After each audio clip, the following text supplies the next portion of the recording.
around that time in late '96, this is a story that was out there, so I wanted to ask you about it. Mm-hmm. Is that Randy Savage's deal was up with WCW, and he negotiated briefly with Vince about coming back. Is that true, and did it get close? There were so many comings and goings, Kenny, uh, that it's hard to keep track. To be honest with you. Did you ever think? Did you ever think that there was Vince ever open to bringing Randy Savage back? He was lukewarm with it. It wasn't like it was a lay down automatic. Well, yeah, we'll do this. Got Randy back. Our problems are over. I mean, Savage is hard to work with, and a giant pain in the ass more often than not. So, but we dealt with it. And if he had gotten back over, and we thought that he had a good chance of getting back over as a top star, then we'd have been fine with that. It'd been great. But the ship had sailed. I mean, how many times ooh, yeah. What else you got? And there wasn't a lot left there to have. It was the same act. And what a lot of talents are hesitant to do is to reinvent themselves. We didn't bring Hogan back a couple of times because he wanted to repeat history.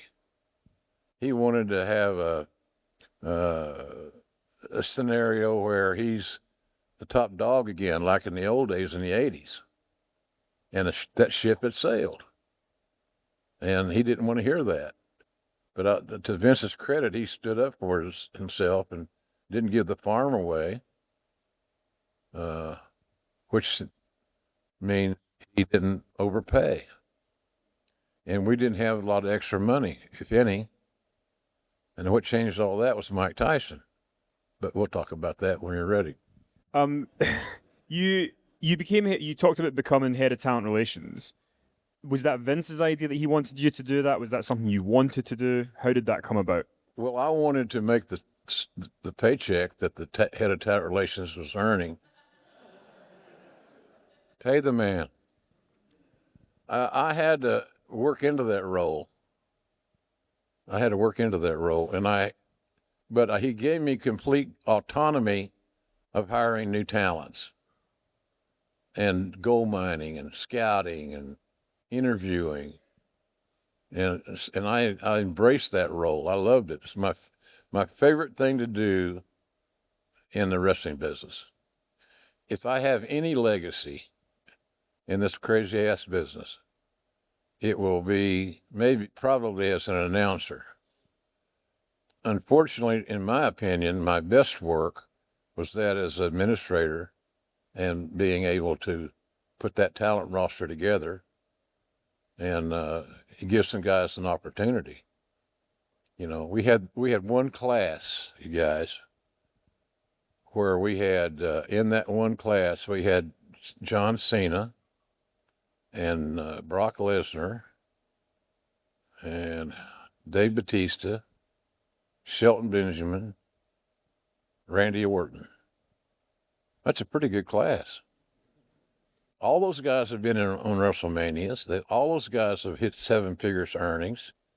And unless they're just really stupid, they should have saved enough money to move them on down the road.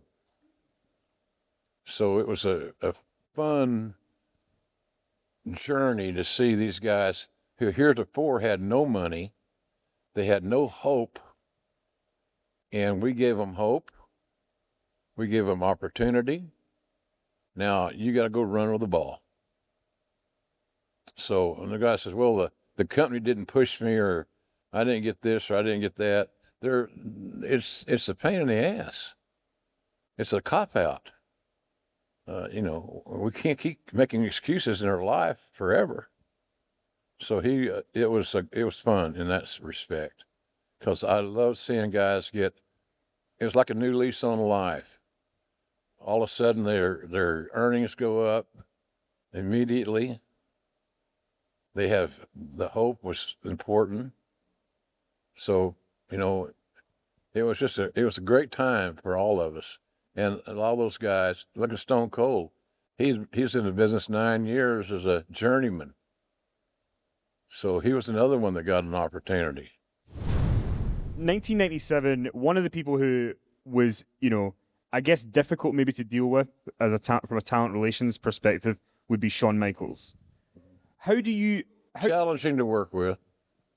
Challenging to work with. So how did you deal with that? Because obviously, he became a different person. He became a Christian later on. Yeah. Oh, yeah. He came out of it. He kicked out.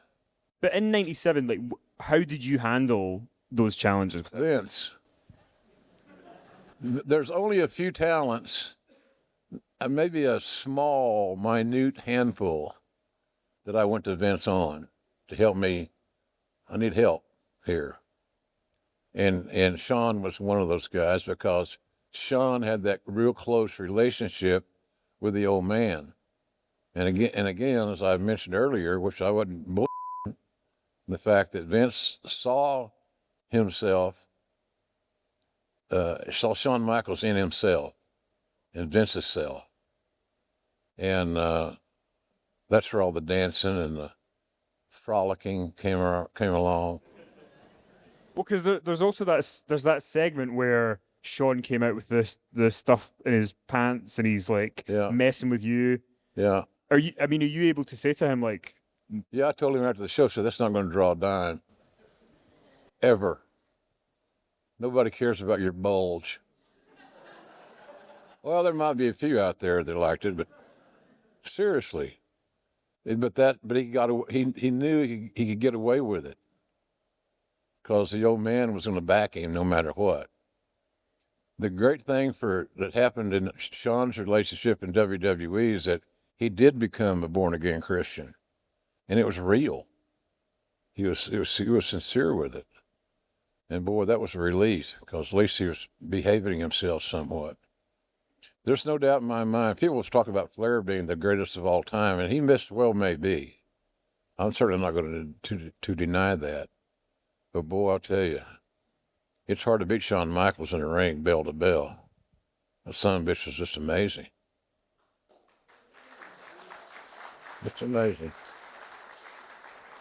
And then around that time, Shawn started DX with Triple H in China. Mm-hmm. Did that make things a little bit easier that he got to work with his friends? And did it calm things down a little bit? A little easier.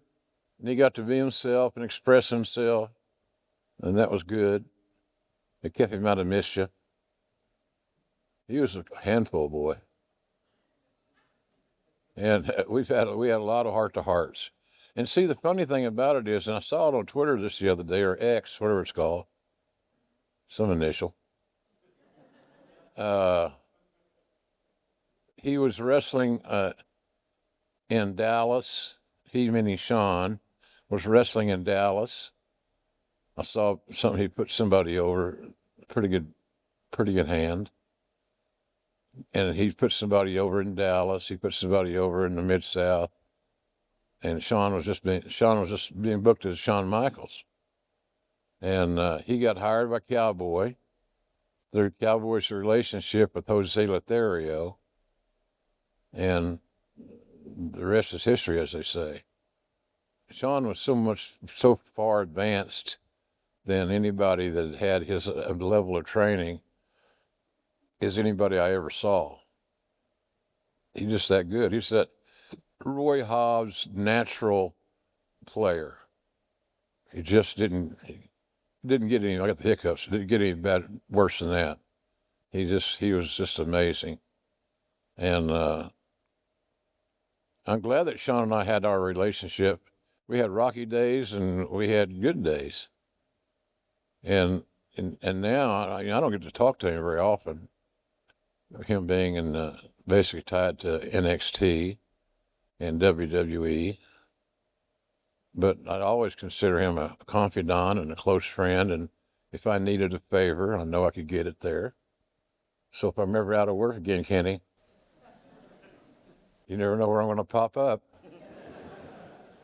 One last bit of Shawn Michaels' mischief that I wanted to ask you about was after Montreal, the month after Montreal and the Screwjob, there was a live event somewhere in the US, and Shawn was going to be in the main event, and he came out, and I think somebody in the crowd threw a battery at him, and he decided to not wrestle. He went to the back and They threw what at him? A battery. A battery. A battery. I got it on the third go round. So he decides he's not going to wrestle. Oh, I know. He's had it, and then that Get over yourself, for God's sake. And then that night there was a riot at that show. It was in Little Rock, Arkansas. How do you hear about this, and what do you do to deal with it? Vince.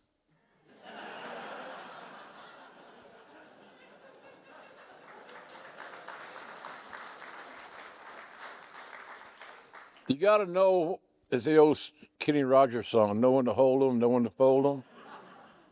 I was throwing my cards in on this deal. Vince, I need your help. And he helped me. I'll talk to him. Let me know how it goes.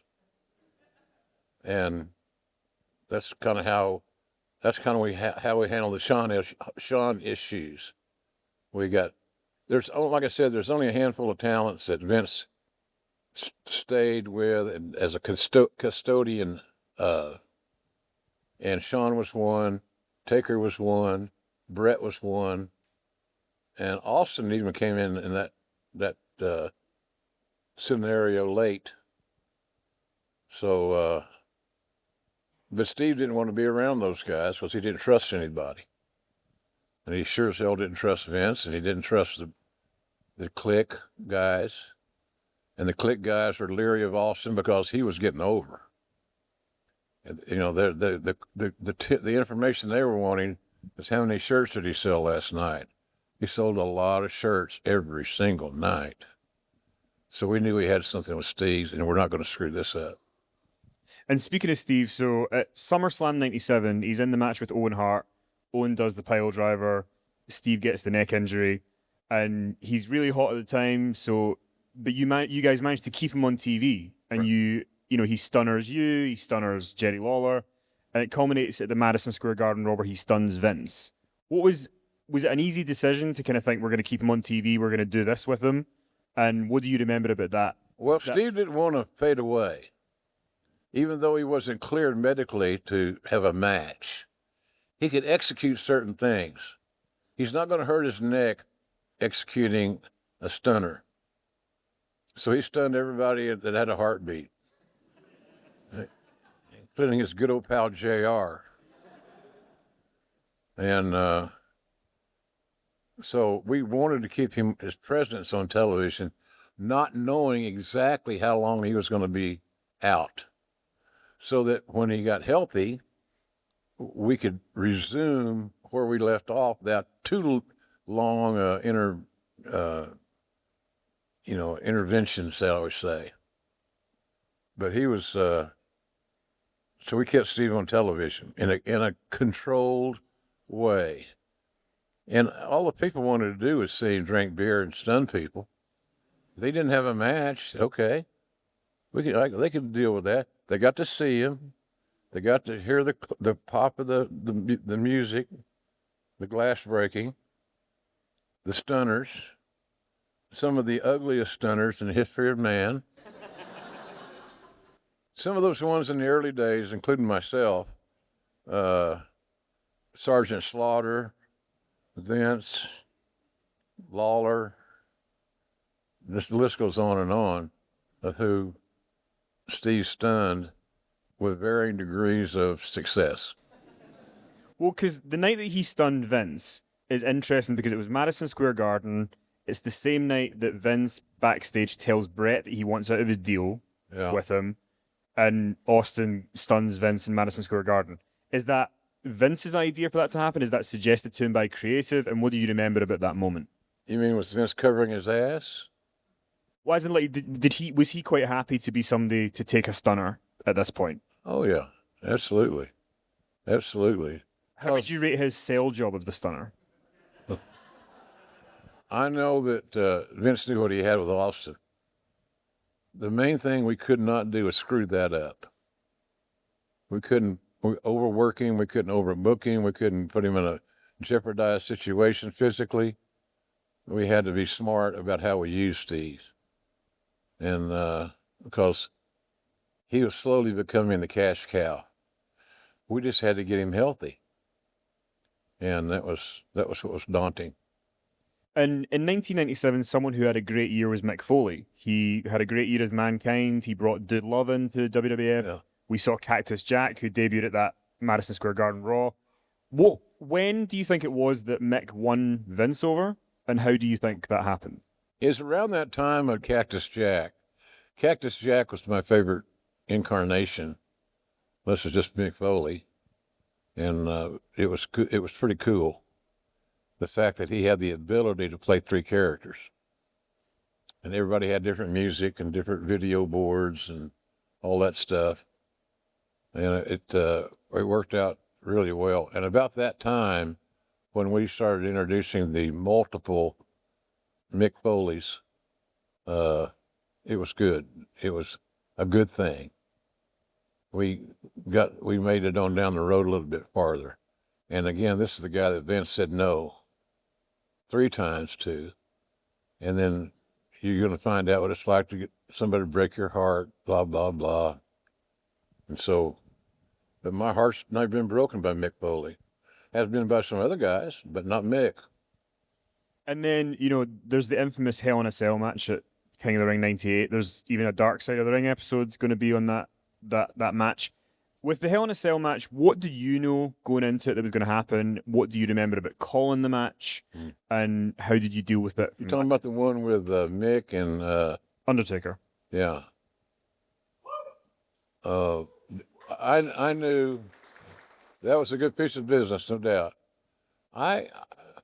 Here's my general overview of calling a big main event at a pay-per-view was that I just needed to know, if you chose to tell me, who was going over.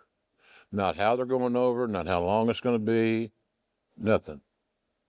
And that worked out real well for me, because that way I could get into that legitimate sports mentality, and that's where I wanted to be. I wanted to call the match so that these folks could get lost in the proceedings, and I didn't sound like a typical pro wrestling announcer. Some of the guys just are just amazing of how they have the need to know more. Michael Cole's become a great announcer, but he needs to know more, bottom line. And that's his style. It's not making him wrong. It's just his style. I'm the opposite. I believe in my instincts, and I believe in my gut, and that just makes it work for me. And Lawler used to find out all he could find out. And then he got to where he came to my side, and we don't need to know this. We're too good to need to know this. Let's call what's on the monitor and call it a day. And that's what we did. And that's how it worked in my wheelhouse. I didn't need to know every little detail. So with that Hell in a Cell match with Mick and Undertaker, you didn't know that fall was coming? No, absolutely not. I didn't know that was coming, and I had no idea that Foley was going to go off the top of the cell. I was the head of talent relations. I could have vetoed that move, except one little thing. I didn't know it was going to happen.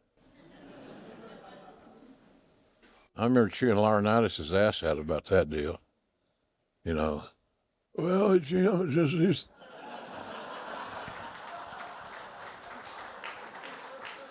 shut up. Just go on.